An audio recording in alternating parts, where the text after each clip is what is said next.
Kali ini kita akan membaca dan sedikit membahas artikel dari aplikasi Bibit, yaitu tentang cara menghitung berapa besar dana pendidikan anak yang harus disiapkan.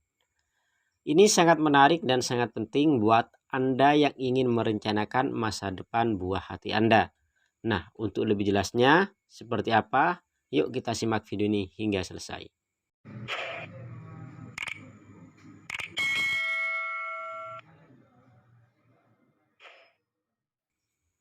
Assalamualaikum warahmatullahi wabarakatuh. Baik sahabatku semua, gimana kabarnya? Semoga pada sehat dan semangat. Oke teman-teman, disclaimer dulu ya. Sekali lagi, ini bukan rekomendasi ataupun saran, ini hanya sekedar informasi. Harap pertimbangkan segala risiko dalam setiap investasi, karena semua risiko kita sendiri yang menanggung masing-masing. Oke, langsung aja ya, buat teman-teman yang mau coba aplikasi Bibit bisa menggunakan kode undangan MOH 19254 saat kalian daftar agar bisa mendapatkan voucher gratis yang bisa kalian tukar untuk pembelian reksadana ataupun instrumen investasi berikutnya di aplikasi Bibit. Oke, teman-teman, langsung aja sekarang kita bahas. Ini adalah Bibit Weekly 16 Juli 2022, jadi 3 hari yang lalu. Hitung berapa besar dana pendidikan anak yang harus disiapkan. Setelah membahas hal yang perlu diperhatikan soal dana pendidikan anak di minggu sebelumnya, wow, itu mungkin perlu kita bahas juga nanti ya. Kini saatnya masuk ke hal yang paling dinanti banyak orang. Yap, minggu ini Bibit Weekly bakal membuat simulasi hitungan dana pendidikan. Sebelum masuk ke hitung-hitungan, ada hal yang harus dilakukan, tujuannya agar orang tua bisa memperkirakan berapa budget yang dibutuhkan untuk membiayai pendidikan anak mulai dari jenjang paling awal hingga ke jenjang paling tinggi.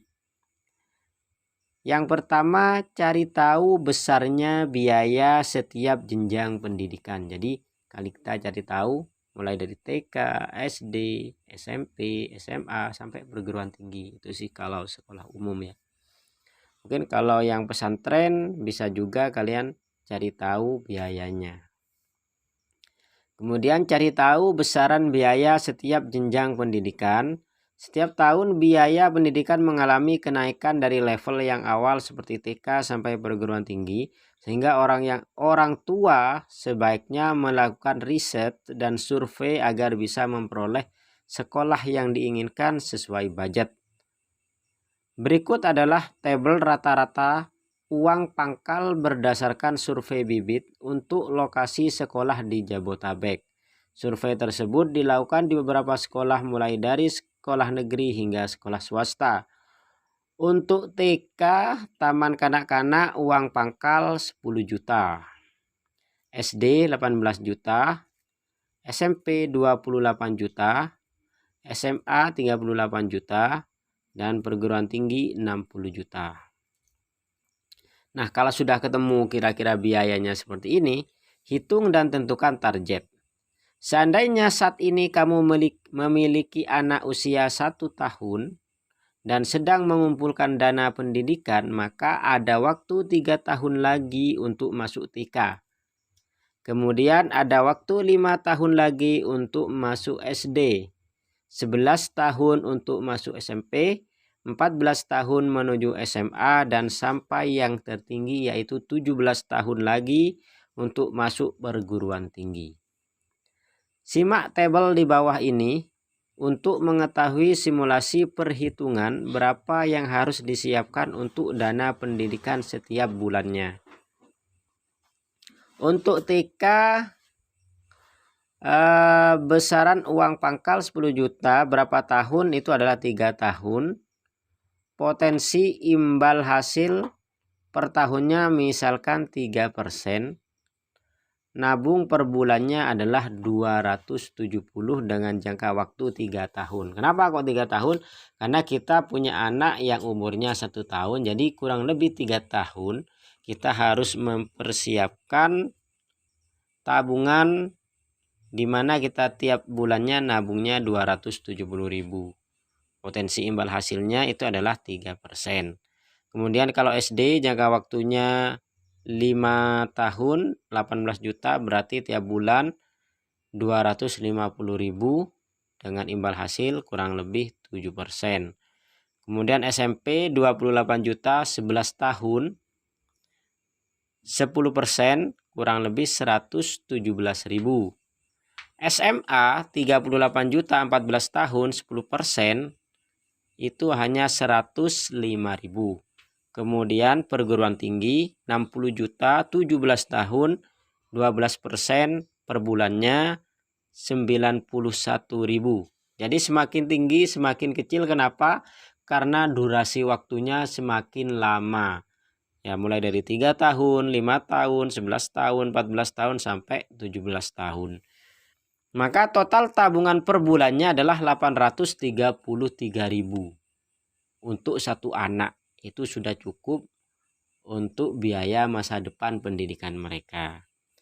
Dengan catatan harganya atau perkiraan uang pangkalnya seperti bagaimana di atas ya.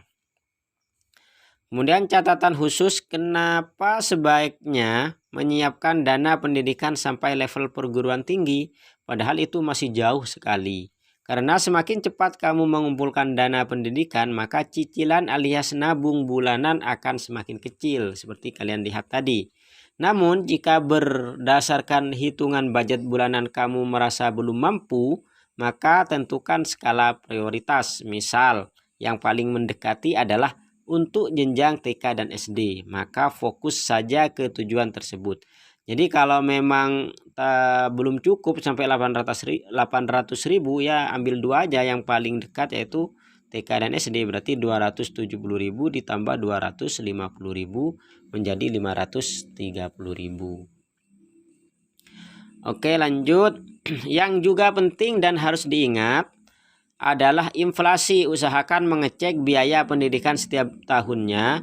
Hal ini sebagai gambaran berapa yang harus dibayar saat anak kita masuk ke jenjang pendidikan tersebut. Karena semakin turunnya nilai dari uang terhadap barang yang ada di pasar atau inflasi, kan itu juga harus dipertimbangkan. Semoga simulasi perhitungan ini berguna untuk kamu yang saat ini sedang merencanakan biaya pendidikan. Kalau sudah tahu cara menghitungnya, saatnya memikirkan tempat yang aman untuk menyimpan dana pendidikan tersebut. Tunggu penjelasannya di Bibit Weekly pekan depan ya. Oke teman-teman, jadi itu. Jadi kita tinggal survei, tanya-tanya berapa biayanya per bulan. Kira-kira nanti berapa tahun akan melaksanakan pendidikan, misalkan pendidikan pesantren ya, atau pendidikan umum. Maka kita tinggal rencanakan mulai sejak dini. Oke, sekian, terima kasih, semoga bermanfaat. Kurang lebihnya mohon maaf. Bila kurang jelas silahkan cek langsung di aplikasi Bibit, kalian bisa pelajari dan baca sendiri. Terima kasih, see you in the next time. And the last I say, Assalamualaikum warahmatullahi wabarakatuh. Salam sukses dan semangat.